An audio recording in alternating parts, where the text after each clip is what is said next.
வணக்கம். இன்னைக்கு நாம இங்கிலீஷ் கிராமர்ல ஒரு ரொம்ப முக்கியமான விஷயத்த, அதாவது ஆக்டிவ் வாய்ஸ பத்தி ஒரு புது ஆங்கிள்ல ரொம்ப ஈஸியா புரிஞ்சுக்க போறோம். இப்ப பாருங்க, நான் ஆப்பிளை சாப்பிட்டேன் அப்படின்னு சொல்றதுக்கும் ஆப்பிள் என்னால் சாப்பிடப்பட்டது அப்படின்னு சொல்றதுக்கும் என்னங்க வித்தியாசம்? ஒன்னு நேரா சொல்லுது, இன்னொன்னு சுத்தி வளைச்சு சொல்லுது. வாங்க இதுக்குள்ள என்ன இருக்குன்னு பார்க்கலாம். செய்வினை, அதாவது ஆக்டிவ் வாய்ஸ்ங்கிறது ரொம்ப சிம்பிளான ஒரு விஷயம். ஒரு வாக்கியத்துல ஒரு ஹீரோ இருக்காருன்னு வச்சுக்கோங்க. அந்த ஹீரோவே நேரா களத்துல இறங்கி ஒரு வேலையை செஞ்சா அதுதாங்க ஆக்டிவ் வாய்ஸ். அப்போ யார் இந்த ஹீரோ? வாக்கியத்துல அவர் எங்க இருக்காரு?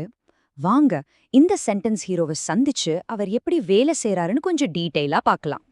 இது ஏன் இவ்ளோ முக்கியம்னு நீங்க நினைக்கலாம். ஆனா ஒரு விஷயம் தெரியுமா? நம்ம இயல்பா இங்கிலீஷ்ல பேசும்போது கிட்டத்தட்ட 90% வாக்கியங்கள்ல இந்த ஆக்டிவ் வாய்ஸ் தான் பயன்படுத்துறோம். அதனால இத சரியா புரிஞ்சுக்கிட்டா உங்க இங்கிலீஷ் ரொம்ப நேச்சுரலா இருக்கும். சரி, எல்லா ஹீரோக்கும் ஒரு ஃபார்முலா இருக்கும் இல்லையா? அதே மாதிரி நம்ம சென்டென்ஸ் ஹீரோக்கு ஒரு சிம்பிளான ஆனா பவர்ஃபுல்லான ஒரு ஃபார்முலா இருக்கு. அது என்னன்னு பார்க்கலாமா? ஒரு ஆக்டிவ் வாய்ஸ் வாக்கியத்தை எடுத்துக்கிட்டீங்கன்னா அதுல மூணு முக்கியமான பாகங்கள் தான் இருக்கும். ஒன்னு சப்ஜெக்ட், இவர்தான் நம்ம ஹீரோ, அதாவது வேலையை செய்றவர். ரெண்டாவது வெர்ப், அதாவது நம்ம ஹீரோ செய்ற அந்த ஆக்ஷன். மூணாவது ஆப்ஜெக்ட், அந்த ஆக்ஷனை யாரு வாங்குறாங்களோ அவங்க. சரி, இந்த ஃபார்முலா நிஜத்துல எப்படி வேலை செய்யுதுன்னு பார்க்க ஒரு உதாரணம் எடுத்துக்கலாமா? இங்கிலீஷ் கிராமர்ல இது ஒரு ரொம்ப ஃபேமஸான உதாரணம். இந்த வாக்கியத்துல நம்ம ஹீரோ யாரு? யோசிங்க. ஆமா, சந்தேகமே வேணாம், அந்த நாய் தான். அடுத்ததா நம்ம ஹீரோ செஞ்ச ஆக்ஷன் என்ன? அது பைட், அதாவது கடிச்சது. கடைசியா இந்த ஆக்ஷனோட ரிசீவர் யாரு? பாவம், அந்த போஸ்ட்மேன் தான். ஓகே, இப்போ நமக்கு ஆக்டிவ் வாய்ஸோட அமைப்பு புரிஞ்சிடுச்சு. ஆனா நாம ஏன் எப்பவுமே இந்த ஹீரோவை முதல்ல கொண்டு வரணும்? இதனால நமக்கு என்ன லாபம்? வாங்க அத பத்தி பார்க்கலாம். இங்க பாருங்க, ஆக்டிவ் வாய்ஸ்ல ஹீரோ தான் முதல்ல வராரு.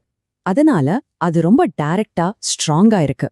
ஆனா பாசிவ் வாய்ஸ்ல ஹீரோ கடைசியா வரதால அது கொஞ்சம் சுத்தி வளைச்சு சொல்ற மாதிரி நீளமா இருக்கு. சொல்லப்போனா ஆக்டிவ் வாய்ஸ் வாக்கியங்கள் குட்டியா நறுக்குன்னு இருக்கும். இன்னும் சில உதாரணங்களை பாப்போமா? Ravi is writing a letter. இதுல ரவி தான் hero. My mom cooked the food. இங்க அம்மா தான் ஹீரோ. நீங்களே பாருங்க, எல்லாத்துலயும் ஹீரோ தான் ஃபர்ஸ்ட் வராரு. இப்போ ஒரு செம இன்ட்ரெஸ்டிங்கான விஷயம். நம்ம ஹீரோவோட இந்த அமைப்பு இருக்கு இல்லையா? இது நேத்து நடந்த விஷயமா இருந்தாலும் சரி, இன்னைக்கு நடக்கிறதா இருந்தாலும் சரி, ஏன் நாளைக்கு நடக்க போறதா இருந்தாலும் சரி, எல்லா டென்ஸ்களும் பக்காவா செட் ஆகும். உதாரணத்துக்கு சிம்பிள் பிரசன்ட் எடுத்துக்கலாம். I eat an apple. இதுல ஹீரோ யாரு? ஐ, அதாவது நான். இப்போ செயல் நடந்துகிட்டே இருக்கு. ஐ அம் ஈட்டிங் அன் ஆப்பிள். இங்கேயும் பாருங்க, ஹீரோ ஐ தான் முன்னாடி வர்றாரு. ஒருவேளை செயல் முடிஞ்சு போயிருந்தா அப்பவும் அதே கதை தான். I ate an apple. Hero தான் எப்பவும் ஃபர்ஸ்ட். கடைசியா எதிர்காலத்தை பார்க்கலாம். I will eat an apple. நாளைக்கு செய்ய போற விஷயமா இருந்தாலும் நம்ம ஹீரோ தான் லீட் பண்றாரு. சோ இந்த ஃபார்முலா எவ்ளோ வெர்சடைல்னு பாத்தீங்களா? சரி, உங்களுக்கு இப்போ ஒரு சீக்ரெட் ட்ரிக் சொல்லித்தரேன். இத வச்சு நீங்க எந்த வாக்கியத்துல வேணும்னாலும் யாரு ஹீரோ யாரு ரிசீவர்னு ஈஸியா கண்டுபிடிச்சிடலாம். ரொம்ப சிம்பிள். முதல்ல வாக்கியத்துல என்ன ஆக்ஷன் நடக்குது, அதாவது வெர்ப் என்னன்னு பாருங்க. அப்புறம் அந்த வெர்ப் கிட்ட யார் இல்ல எதுன்னு ஒரு கேள்வி கேளுங்க. வர்ற பதில் தான் நம்ம ஹீரோ. அதே மாதிரி யாரை இல்ல எதைன்னு கேட்டா ரிசீவர் யாருன்னு தெரிஞ்சிடும். அவ்ளோதாங்க. சரி, இந்த ட்ரிக்கை டெஸ்ட் பண்ணி பார்க்கலாமா? அதுக்கு நம்ம எல்லாருக்கும் பிடிச்ச ஒரு கிரிக்கெட் உதாரணத்தையே எடுத்துக்கலாம். ஓகே, அந்த ட்ரிக்கை யூஸ் பண்ணுவோம். Who hit? யார் அடிச்சா? தோனி. அப்போ நம்ம ஹீரோ தோனி. Hit what? எதை அடிச்சாரு? பந்த. அப்போ பந்து தான் ரிசீவர்.